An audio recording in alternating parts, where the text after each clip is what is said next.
Dark Cloud 2, also known as Dark Chronicle outside of North America, is an action roguelike JRPG developed by Level 5 for the PlayStation 2. After its initial release in November of 2002, it sold 250,000 copies in Japan in less than a month. While those numbers certainly can't compare with, say, Final Fantasy VII, I mean seriously, 2 million copies in 3 days? 250,000 sales in 2002 is still a pretty solid figure. It received glowing reviews and was arguably one of the most important games in making Level 5 what it is today. And yet, everyone's forgotten about it. I haven't met a single person who's even heard of the game, much less played it. Dark Cloud 2 is so fantastic, and it breaks my heart that nobody knows about it. Yet. So buckle up, y'all. I'm about to introduce you to the game the world forgot. Dark Cloud 2. I've broken up this video into 5 sections: story, gameplay, graphics, music, and finally, my personal opinion. So without further ado, let's begin with our first category. Given that Dark Cloud 2 is a JRPG, there's a lot to unpack here. On average, the main story takes around 100 hours to complete. How do I know this? Well, I've played through the entire game like 5 times. Since there's so much to unpack, I'm going to run through the plot as fast as possible, or AFAP for short. Naturally, spoilers ahead. Oh, and by the way, you don't need to know anything about the original Dark Cloud game to play this one. With that out of the way, let's start the timer. And here we go. Opening scene. A princess is attacked by monsters in a castle. She grabs a sword from one of the statues and proceeds to beat the absolute snot out of every single one. She rushes to the king's quarters and uh-oh! This dude with the Hyuga curse mark on his forehead murdered her daddy. I love you, daddy. He goes all mwahaha and disappears through a portal. Sadness ensues. Cut to the town of Palm Brinks. A young boy named Maximilian, voiced by the legendary Scott Menville, rushes to get to work at the mechanic shop, because this is the 1950s, and even 13-year-olds have a 401k. Aww. He tells his boss Cedric how excited he is to go to the circus, and about this glowing red pendant he got from his father. It's called an atlamillia, but it's totally not important to the story at all though, and definitely won't have cosmic repercussions that determine the fate of the universe. Or anything like that. Max gets to work, but falls asleep on the job! It's almost like 13-year-olds can't handle a 40-hour work week. He wakes up, blames his alarm clock, and runs to the circus. Just as he's handing over his ticket, it gets snatched up by a little kid like one of those drive-through videos on TikTok. Max finds the little boy and absolutely clobbers him.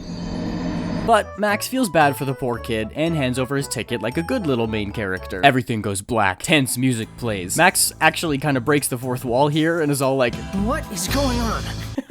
That's hilarious. And then the boy's like, "Wow, you actually did it. You passed. You might be the chosen one. There is no war in Bossing Say." And then he fucking evaporates, leaving the ticket behind. Max attends the circus where he stumbles across the ringmaster Flotsam, threatening Mayor Need, who's kind of a perv, about some special stone hidden in Palm Brinks. I wonder what that might be. Max is caught eavesdropping as Flotsam spots the atlamillia around his neck. Cue the most hilarious sequence in the history of video games, where you're chased around the circus by evil knife-wielding clowns.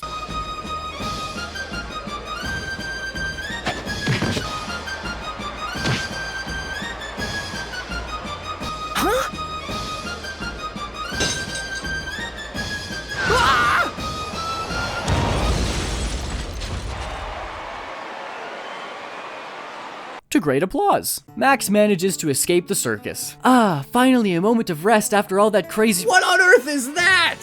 Max runs off like the scared preteen he is and escapes to the sewer where his friend Donnie lives? Cue emotional opening sequence. Only the strong ones can stand the test.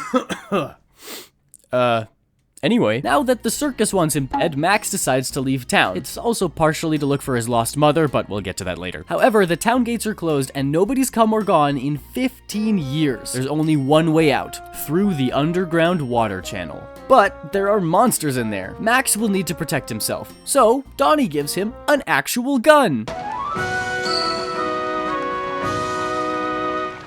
After a couple of boss fights— It's okay! You can still move! Stand up! Hurry now! Max makes it out and we see an actually very touching scene where he witnesses the outside world for the first time.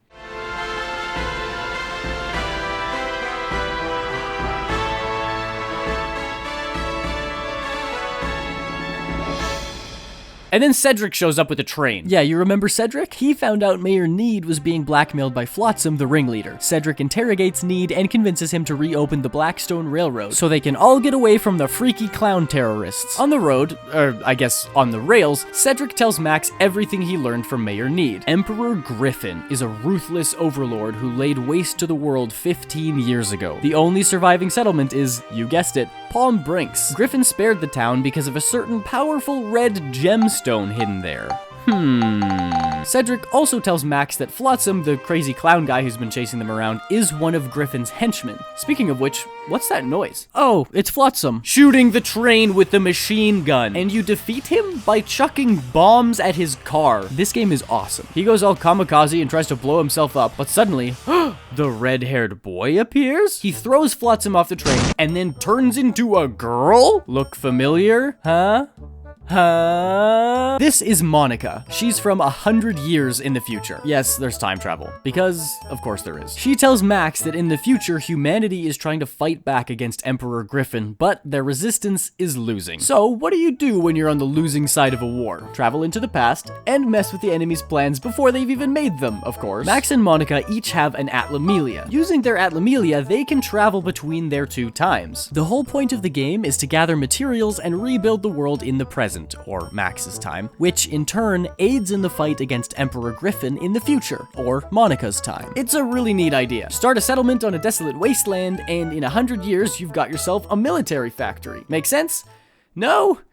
Yeah, okay, fair enough. It's confusing as balls. You'll catch on, don't worry. Essentially, Max, Monica, and whoever else you can cram into the train travel the world, rebuilding it along the way. Each area you explore has its own unique design, characters, music, side quests, storylines, but I absolutely cannot explain those in detail without making this video 10 hours long, so we'll skip over those for now. Maybe I can make a mini-series explaining what happens in each area or something, so let me know in the comments if that's something you'd watch. Max and Monica travel through Sindane, Balance Valley, Venecio, and Heimrada. Along the way, you learn a couple important things. Number 1, Emperor Griffin possesses the gold atlamillia, and he's searching for the red and blue ones to become the ultimate life form. Number 2, this is Gaspard. He's the guy who killed Monica's dad at the beginning. He is also one of Emperor Griffin's henchmen. Oh, and those monsters we saw in the opening cutscene? Those are Griffin's soldiers too. Just as an aside, there's this really awesome scene where Monica duels Gaspard on a floating airship, all the while Max saves a little girl from a burning lighthouse. I really can't get into it, but you gotta believe me, guys. This game frickin' rules. Number 3, one of the areas you restore is called Lunatic Wisdom Laboratories, or Luna Labs for short. They start working on a train called the Ixion, which harnesses the power of the atlamillia to grant even greater time-traveling capabilities. And number 4, while fighting through one of the dungeons, you stumble upon an ancient prophecy stating that someday, one of the moons will fall from the sky and destroy the planet.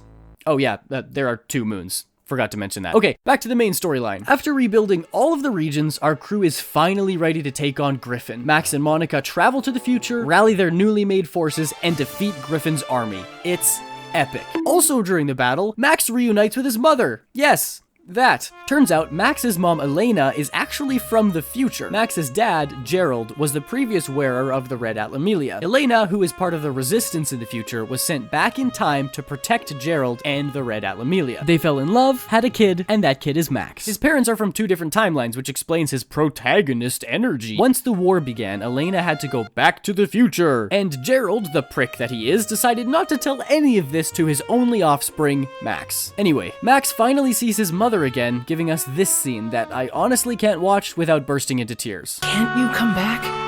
Back to our time?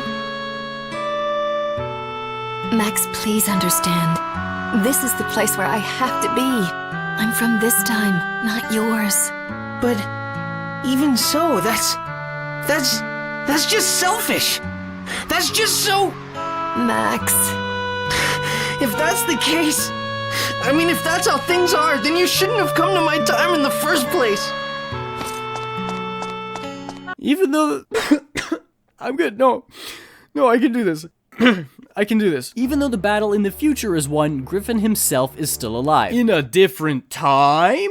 What? Yeah, turns out Griffin's gold atlamillia is so powerful, he can control his armies from 10,000 years in the past. Luckily, Max and Monica have the Ixion. Isn't it a little, gaudy? Yes, Monica. Yes, it is. Also, this is how I learned the word gaudy. I wish I was joking. Max and Monica chase down Emperor Griffin using the Ixion to confront him at his palace 10,000 years prior. Our heroes enter the Moonflower Palace to face off against Emperor Griffin. Oh hey there, little bunny dude. Have you seen an Emperor Griffin around here? We're guessing like 7 feet tall, big scary wings, red eyes. Oh, why, it's you! Now that little bunny Griffin is defeated, we can finally return back to Max's time. Oh, whoops! He pulled a fast one on ya. Now he's got all 3 atlamillia and has become the most powerful creature in the universe, who just so happens to be voiced by Mark Hamill. Griffin launches into his villain monologue about how humans are the scourge of the planet and everyone needs to be wiped out, yada yada, and then promises to use the power of the 3 atlamillia to send the moon down to destroy the world. Who could have predicted this? Oh, right. Griffin may have the power of the 3 atlamillia, but Max has something even stronger.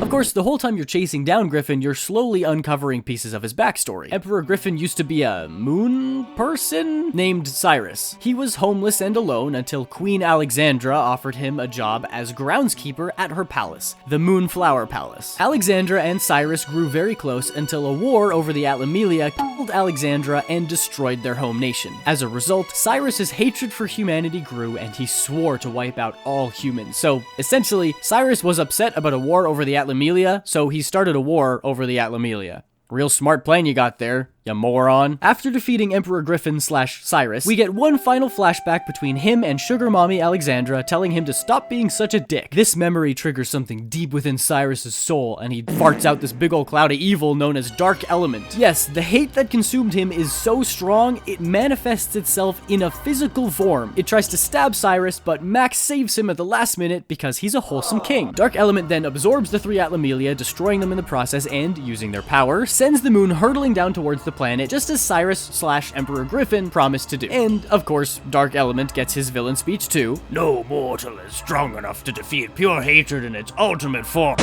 With the last of his power, Cyrus sacrifices himself in order to stop the moon from falling because moon people can do that, I guess? I don't know, it'd probably make more sense if I had played the first game, but we'll just go with it for now. And with that, the world is saved. Now that their atlamillia are gone, Max and Monica aren't able to time travel anymore. So Max says one final goodbye to Monica and his mother as they return to the future using the Ixion, and bam! Synopsis over. I mean, there's a whole epilogue where Monica comes back and a new dungeon is unlocked, but whatever, we covered the main storyline. Now, I know the story sounds far-fetched and complicated, but that's only because I was grossly oversimplifying 100 hours worth of content into what? 10 minutes? If you actually play the game, you'll find the pacing is phenomenal. Everything is explained clearly, and they give you plenty of time to understand what's going on. Are there plot holes?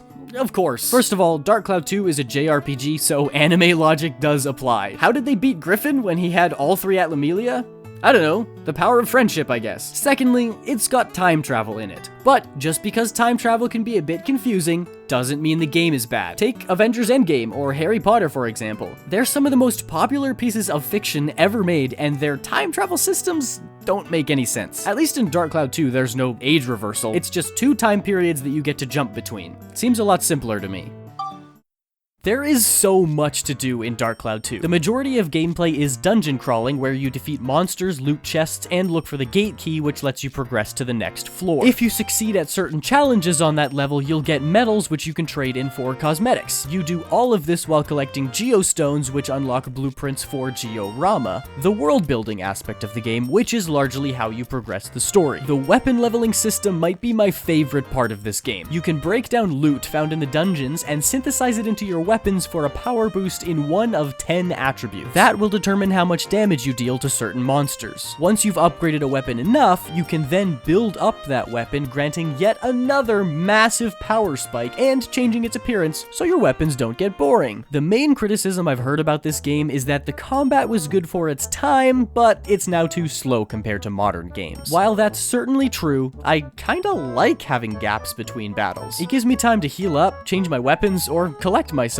if nothing else. If that's not your thing, you could always equip the buggy legs on the ride pod. You'll be clearing floors in under 5 minutes, tops. There are also a ridiculous amount of mini-games in Dark Cloud 2. There's fishing, which has like 100 mechanisms on its own. Those fish races get me so hyped. Go Squishy! Come on, Squishy! There's Spheda, which is golf, but with time distortions. Photography, an inventing system, monster transformation, ride pod building, all of which are so in-depth they would each need their own video. Long story short, short, if you get bored with dungeon crawling, there is a metric buttload of stuff to do in Dark Cloud 2. It's important to remember this game came out in 2002. That's the same year as Spider-Man and Tony Hawk's Pro Skater 4. Comparatively, the graphics are phenomenal. Dark Cloud 2 was remastered in 2016 for the PS4 to improve the graphics, and oh my god! It looks so good. I am in love with the character design in this game. You can find alternative outfits in chests, get them through story missions, craft them yourself, or unlock them by earning medals. Max and Monica each have a bunch of options for their headgear, clothing, and footwear. The designs are just so unique and cute, and I'm just in love with all of it. Level 5 did not need to go this hard at designing characters who show up for like 5 seconds. The monster designs are fantastic too. There's so much I can say about the way this game looks. The environments are beautiful and distinct, the animations are smooth and fun, it all has so much character. The first time I played this game, I was like 5 years old. I had no idea how to play, I didn't even know the game had a story. I just ran around town as Monica, trying on her outfits, talking to the townsfolk, and making up little stories in my head. Sometimes I just sit there and stare at her for like 10 minutes. I had a massive crush on her, of course. I mean, how can you not? She's so pretty and strong. I firmly believe any 5-year-old boy will feel the same way as I did. Yeah, that's right. I had a waifu before it was cool. I'm not ashamed. There's not a doubt in my mind, the music is the best part of this game. The composer is Tomohito Nishiura, a Japanese video game composer who later went on to write music for Rogue Galaxy, the Professor Layton series, and Yokai Watch. Dark Cloud 2 was one of the first games he ever wrote music for, and let me just say, he did a bang-out job. I'm gonna play some of my favorite songs here and talk about them a bit. If anyone from YouTube is watching this, this is for educational purposes. Fair use, please? Don't be mad at me.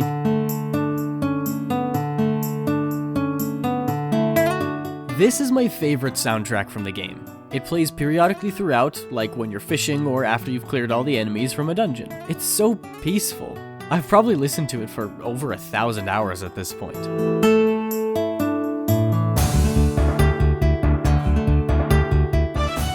This is the music that plays when you hook a fish. I love this about Japanese games and, like, slice-of-life anime. They take something sorta mundane but a little bit exciting, like catching a fish, and just crank it up to 100. Suddenly, catching this one fish is the most exciting thing you've done all day, and I am so here for it.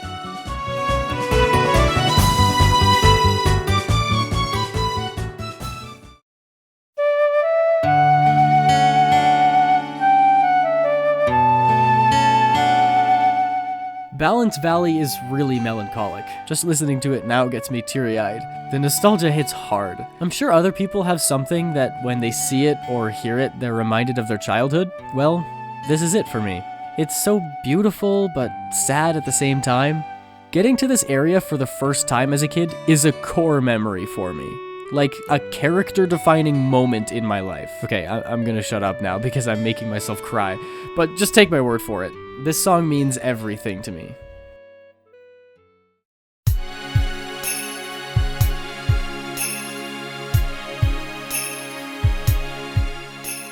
I love this one so much. It plays right after Max is reunited with his mom at Kazarov's Stonehenge. The sky is always so beautiful there. I don't know what it is about this one song specifically, but it's grown on me so much over the years. It gives me such a sense of wonder.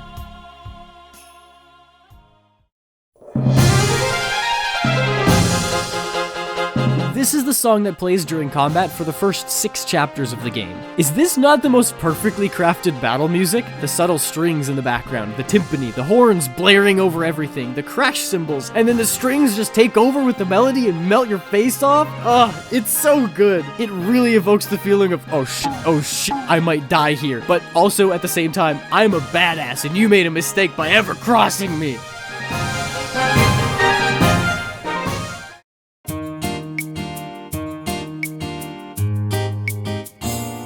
Okay, vibe central over here. This is the theme for Venicchio. Venezio? I don't know. The sunsets here are gorgeous. This whole area is like my dream vacation. The water looks so warm and inviting. I want to go here and just run around on the shore all day.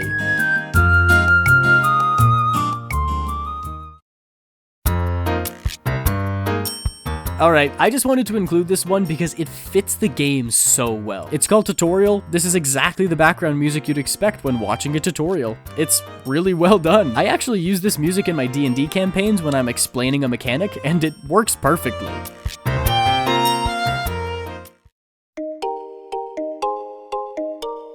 This song, Menu, plays when you're navigating the menus. Do I need to explain myself? This is a certified hood classic.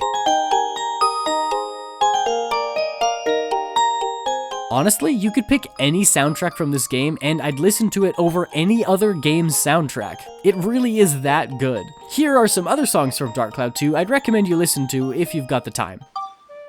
To be honest, this game made me who I am. That's not an exaggeration. This game sparked my love for drawing, for anime, for video games, for fantasy. Basically every part of my personality now originated from Dark Cloud 2. Maybe that sounds silly, and yes, it's a little bit sad, but this game really means a lot to me. So much of my childhood was spent playing Dark Cloud 2 with my dad and my sisters. I have so many fond memories of this game, and sometimes I just get hit with the feels, you know? Does this happen to other people, or is my brain broken? Sometimes I'll be playing it or listening to its soundtrack or looking at artwork, and I just feel this wave of emotion that I haven't felt in years. Like a small sliver of that childhood awe and wonder works its way back into my system. It's so weird. It's not just nostalgia, it's an entirely different feeling. That probably doesn't make sense. I have no idea how to describe it. I'm sure if you felt it too, you'll know what I'm talking about, but please let me know in the comments if anyone else feels like this. I need to know if this is a normal human thing or if I'm deeply wounded. Dark Cloud 2 will always be my favorite game. I'm probably blinded to any faults it has by my childhood nostalgia, but I guess everybody else is too, because look at these ratings. Is it the best game ever made? As much as I hate to say this, no, probably not. It's over 10 years old at the time of making this video, and although it is fantastic, of course it can't hold up to modern gaming. But it's still so charming, unique, and fun. I could go on for literal hours. I will forever recommend this game to everyone, whether you're an avid gamer or have never touched a controller in your life. Just keep in mind if you are going to play it, Dark Cloud 2 is over a decade old and it was made for a younger audience, so adjust your expectations accordingly. If you come into it with an open mind, ready to play something silly and fun, you will have an amazing time. And I'll finally have somebody to talk about it with.